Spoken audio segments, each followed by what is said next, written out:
भारत में लोक प्रशासन के अंतर्गत आज का विषय है नियंत्रक और महालेखा परीक्षक। सरकारी तंत्र में आय व्यय के हिसाब किताब और प्रक्रियाओं को नियंत्रित करने के लिए परीक्षण प्रणाली किसी न किसी रूप में सदैव विद्यमान रही है। भारत में ईस्ट इंडिया कंपनी ने सन 1753 में व्यापारिक आय व्यय का परीक्षण और नियंत्रण करने हेतु लेखा और लेखा परीक्षण विभाग स्थापित किया था। 1857 में लॉर्ड कैनिंग ने महालेखा परीक्षक पद का सृजन किया, जो तीनों प्रेसिडेंसियों बम्बई, कलकत्ता और मद्रास के लेखे प्रमाणित करता था। 1935 के भारत सरकार अधिनियम के द्वारा महालेखा परीक्षक को संघीय न्यायालय के न्यायाधीश के समान स्तर और सुरक्षा प्रदान की गई।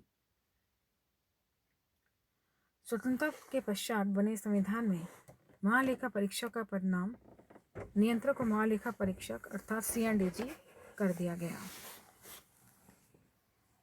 भारत के संविधान के अनुच्छेद 148 में ये प्रावधान है कि संघ और राज्यों के लेखा और लेखा परीक्षण के लिए एक स्वतंत्र नियंत्रक और महालेखा परीक्षक होगा, जो राष्ट्रपति के हस्ताक्षर और मुहर के द्वारा नियुक्त किया जाएगा और विधि के अनुसार शपथ ग्रहण करेगा। राष्ट्रपति CNDG को शपथ ग्रहण करवाता है। CNDG एक संवैधानिक पद है जो कार्यपालिका से स्वतंत्र रहकर सरकारी धन के दुरुपयोग पर अंकुश लगाता है। CNDG के कुछ मुख्य दायित्व इस प्रकार हैं, जैसे वे राष्ट्रपति की सहमति से ये निर्धारित करता है कि संघ और राज्यों में लेखा रखने की विधि, प्रारूप या प्रक्रिया क्या होगी। संसद के द्वारा प्रदत्त शक्तियों के अंतर्गत संघ और राज्यों के लेखाओं का परीक्षण अर्थात अंकेक्षण करता है। आकस्मिक निधि तथा लोक लेखा के क्रम में लेन देन और आवश्यक कार्यवाही करता है। संगठन और कार्यप्रणाली के अंतर्गत नियंत्रक और महालेखा परीक्षक का मुख्यालय दिल्ली में स्थित है, जिसके अतिरिक्त राज्यों में कई अनेक कार्यालय भी कार्यरत हैं। CNDG एक भारतीय प्रशासनिक सेवा का वरिष्ठ अधिकारी होता है, जिसकी सहायता के लिए 2 उप CAG होते हैं। CAG कार्यालय मुख्यतः 2 भागों में विभक्त होता है, अकाउंट और ऑडिट अर्थात लेखा और अंकेक्षण।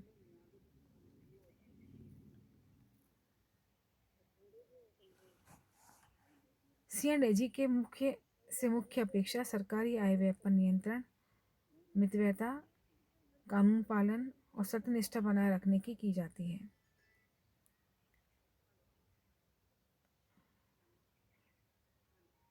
पहला कार्य अंकेक्षण और लेखा परीक्षण का होता है। इसके अंतर्गत इसके प्रमुख दायित्व इस प्रकार हैं: संचित निधि के पेटे केंद्र और राज्य सरकारों का आय व्यय देखना, आकस्मिक निधि, लोक लेखा से लेन देन, किसी भी सरकारी विभाग द्वारा संधारित व्यापार व लाभ हानि आदि। CNDG को निर्दिष्ट सरकारी संगठनों, सरकारी कंपनियों, लोक निगमों के भंडार और माल, संघ और राज्य सरकारों की संचित निधि से पर्याप्त मात्रा में वित्त पोषित प्राधिकरण और निकाय। अंकेक्षण कई प्रकार के होते हैं, जिनमें CNDG की ओर से व्यय अंकेक्षण या नियामकीय अंकेक्षण ज़्यादा महत्वपूर्ण होता है। दूसरा अंकेक्षण प्राप्तियों से संबंधित होता है। सरकार द्वारा एकत्र कर या शुल्क निर्धारित नियमों, कार्यक्षेत्र और समय के साथ किया गया है या नहीं, यह उसकी भी जांच करता है। संविधान के अनुच्छेद 151 के अनुपालना में CNDG अपने द्वारा निष्पादित लेखे और अंकेक्षण से संबंधित कार्यों की विस्तृत रिपोर्ट संघ सरकार के मामलों में राष्ट्रपति को और राज्य सरकार के मामलों में संबंधित राज्य के राज्यपाल को सौंपता है। CNDG की रिपोर्ट निम्नांकित वर्गों में वर्गीकृत होती है: संघ सरकार में सिविल, स्वायत्तशासी निकाय, वैज्ञानिक विभाग, प्रतिरक्षा, रेलवे, अप्रत्यक्ष कर, प्रत्यक्ष कर आदि, और राज्य सरकार में सिविल, प्राप्तियां, वाणिज्यिक और स्थानीय निकाय। इसके अतिरिक्त वह लेखा समितियों से समन्वय भी करता है।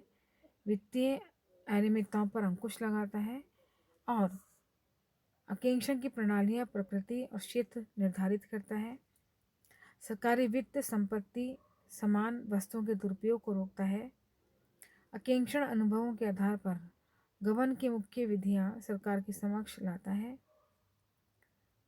वह लेखा एवं आकांक्षण के क्षेत्र में प्रशिक्षण पाठ्यक्रम संचालित करता है। संयुक्त राष्ट्र के आकांक्षण कार्यों में सहयोग प्रदान करता है। वह राज्य सरकारों के राजपत्रित अधिकारियों के वेतन, पेंशन, जीपीएफ से संबंधित वित्तीय कार्यों को निष्पादित करता है।